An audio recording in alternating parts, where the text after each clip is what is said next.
questioning the normal ways of doing things. People who don't really fit.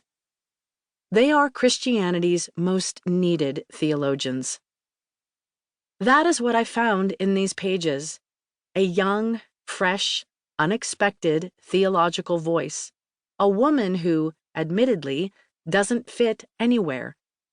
Taking on one of modern Christianity's most cherished ideals, unity. Reverend Williams dusts off the tropes of ecumenism with wit and intelligence, arguing that real unity isn't something we can do because unity is ultimately something God does for us. Even worse than thinking we can create unity, our pretensions to and plans for unity are actually dividing us ever more deeply. We've turned God's gift into an idol. Sound familiar? It should. That is one of the central stories in the biblical narrative. Williams asks us to let go of the idol of unity and to see what is holy in disunity.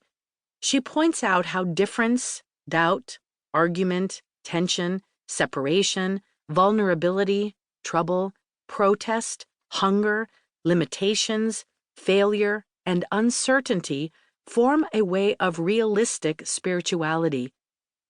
This doesn't end in some Christian utopia, but does make the world a better, more humane, and more kindly place.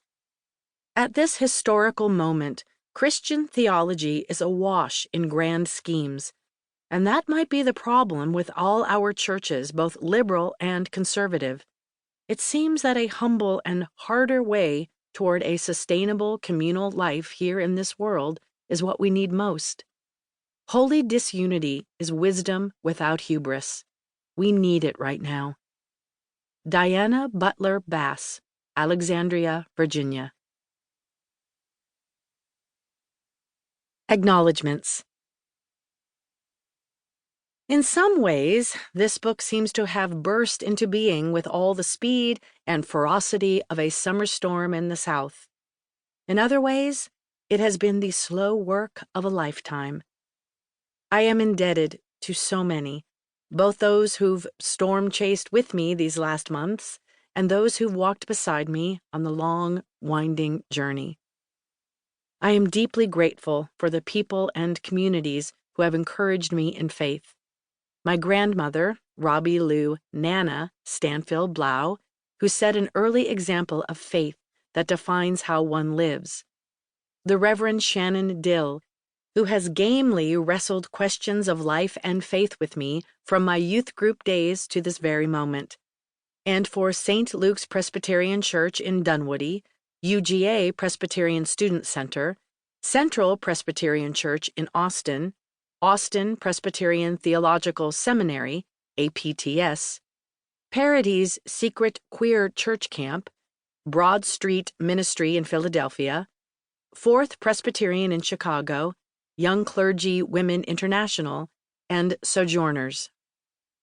I am also grateful for those who have encouraged me in my writing, most of all for my mother, who passed on her own gift to me and then encouraged me to make it my own, and to my dad and stepdad, siblings and extended family, and my friends, Robin, Lila, Anna, Meredith, and my APTS crew, my Sojo folks, and so many others throughout the years, who have supported my devotion to stories all this time. I'm grateful, too, to them all for joining me in this hard, messy work of loving in the midst of disunity. I want to thank my teachers, who are too many to name, and whose support and wisdom have been invaluable in getting me here. In particular, Mrs. Kelly, Ms. Parmalee, Mrs. Guston, Mrs. McDaniel, Mr. Davis, Mr. Coffin, Mrs. Britton, and Mrs. Jordan, who all saw potential amid my rule-defying, daydream-distracted chaos. Those professors who kept me writing and dreaming in college. And Todd, who I thought was just teaching me improv, but it turns out was teaching me much more. And thank you to the entire faculty and staff of APTS,